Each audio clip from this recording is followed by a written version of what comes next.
Welcome to The Last Breakfast. Please enjoy the video. Hello everyone.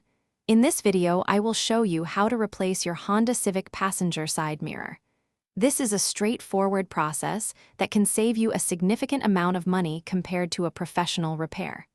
You'll be surprised how quickly you can get this done, typically in less than 1 hour, using just a few common tools. Let's get started and restore your mirror to perfect working order. Before we begin, let's gather our essential tools. You'll need a Phillips head screwdriver and a flat head screwdriver for different screws and prying tasks. A 10mm socket wrench with an extension is crucial for the mirror's mounting nuts.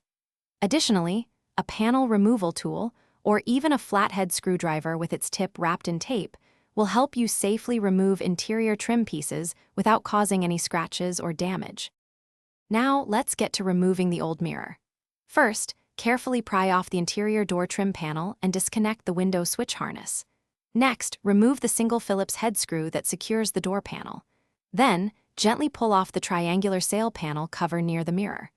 With those out of the way, use your 10mm socket wrench to remove the 3 nuts holding the mirror assembly.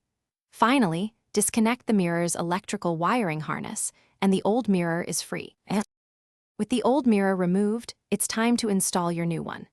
Carefully position the new mirror assembly, making sure its gasket sits flush against the door for a proper seal.